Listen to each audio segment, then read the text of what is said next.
हमारे देश में मैट्रिक का एग्ज़ाम ज़िंदगी के पहले पड़ाव की तरह है। 10वीं तक पहुंचने से सालों पहले ही स्टूडेंट्स के दिमाग में मैट्रिक बोर्ड एग्ज़ाम का डर डाल दिया जाता है। एग्ज़ाम से पहले बच्चे दिन रात एक कर तैयारी करते हैं। अब ज़रा सोचिए, सिर्फ चंद मिनट की देरी के लिए अगर आपकी ये सालों की मेहनत बर्बाद हो जाए, आपको कैसा लगेगा? आपको कैसा लगेगा जब इसमें गलती आपकी ना हो, आप समय से पहले सेंटर के लिए निकलें लेकिन किसी ट्रैफिक जाम में फंस जाएं या रेलवे फाटक में अटक जाएं। बिहार की अहम खबरों को लेकर हम एक बार फिर हाजिर हैं, मैं मीडिया के साप्ताहिक कार्यक्रम बिहार इस हफ्ते के साथ।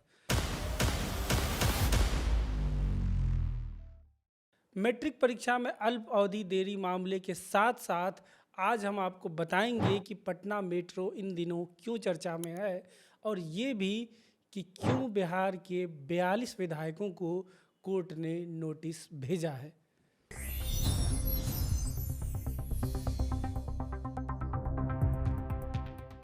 बिहार में चल रही मैट्रिक की परीक्षा गलत कारणों से सुर्खियां बन रही है।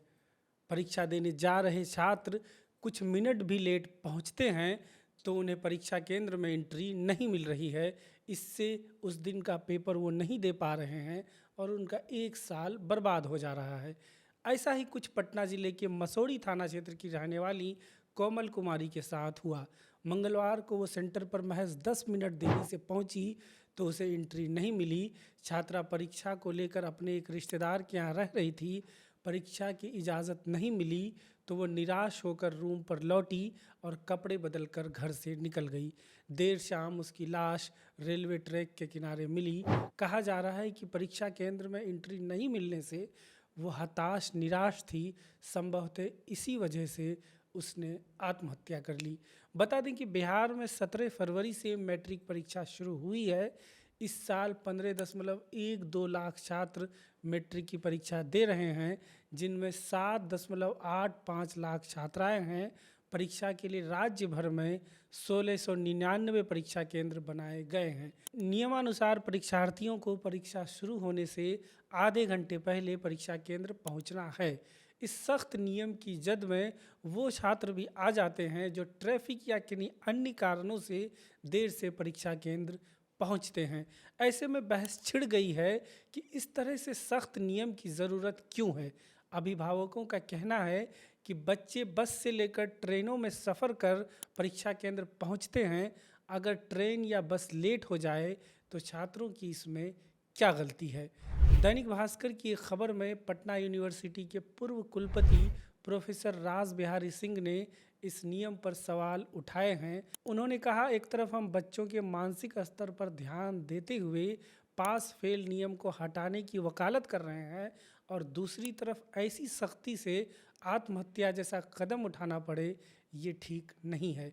परीक्षा आयोजन के मामलों में सख्ती हो, लेकिन व्यवहारिक और मानवीय दृष्टि को भी ध्यान में रखा जाना ज़रूरी है।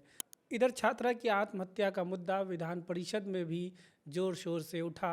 गुरुवार को पूर्व मुख्यमंत्री राबड़ी देवी ने बिहार विधान परिषद में छात्रा की आत्महत्या का मुद्दा उठाया।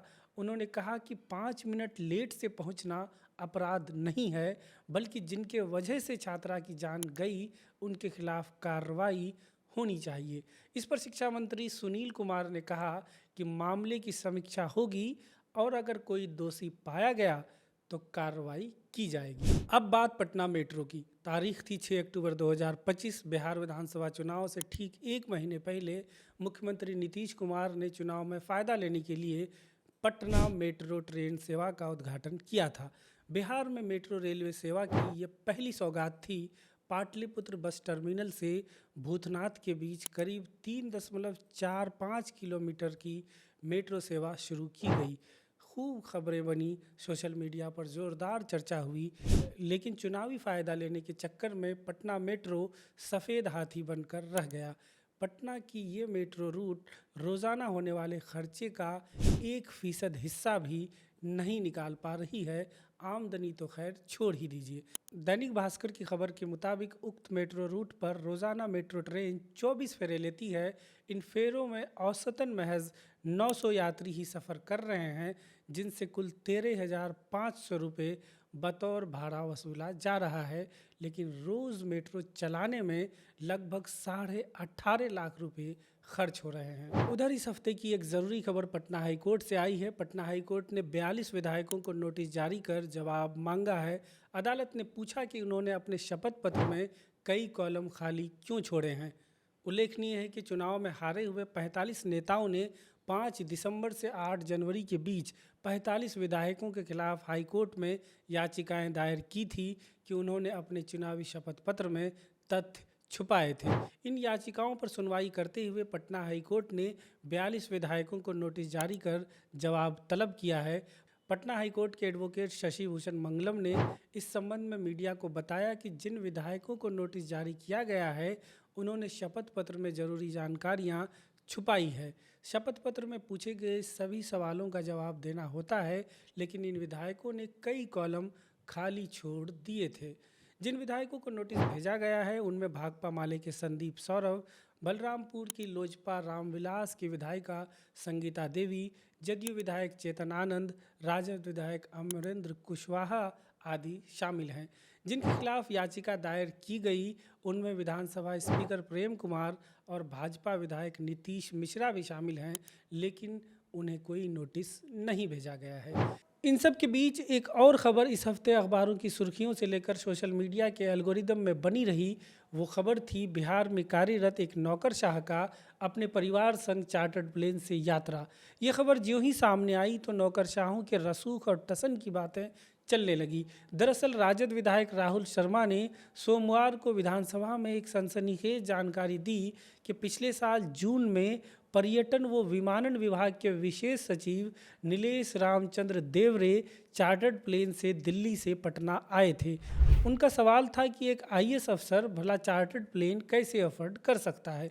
वहीं कांग्रेस विधायकों ने कहा कि सरकार को ये बताना चाहिए कि देवरे ने चार्टर्ड प्लेन का किराया अपनी जेब से भरा था या उसका बोझ गरीबों पर डाला गया था। विपक्ष के इस खुलासे पर खूब हंगामा हुआ तो मंत्री व जदयू नेता अशोक चौधरी ने चट से पिछड़ा कार्ड खेल दिया। उन्होंने पूछा कि देवरे ओबीसी हैं तो उन्हें हवाई सफ़र करने का अधिकार नहीं है क्या। चौधरी ने देवरे की यात्रा पर स्पष्टीकरण भी दिया। उन्होंने बताया कि सीएम नीतीश कुमार और वो खुद एक आधिकारिक यात्रा पर चार्टर्ड प्लेन से पटना से दिल्ली गए थे। दिल्ली से चार्टर्ड प्लेन को पटना लौटना ही था तो देवरे और उनका परिवार प्लेन में सवार हो गए। यहाँ ये भी बता दें कि मूल रूप से महाराष्ट्र के नासिक के रहने वाले नीलेश देवरे 2011 बैच के बिहार कैडर के आईएएस हैं। उनके पिता भी नौकरशाह थे।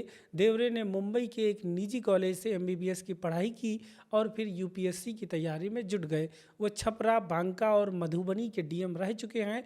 पर्यटन व विमानन विभाग में लौटने से पहले वो सेंट्रल डिप्यूटेशन पर तत्कालीन केंद्रीय नागरिक उड्डयन मंत्री ज्योतिरादित्य सिंधिया के निजी सचिव थे।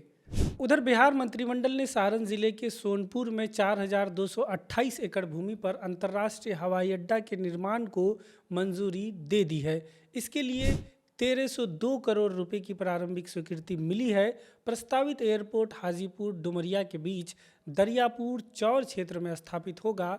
इस परियोजना को वर्ष 2030 तक पूरा करने का लक्ष्य निर्धारित किया गया है। इस हफ्ते इतना ही। मिलते हैं अगले हफ्ते नई खबरों के साथ।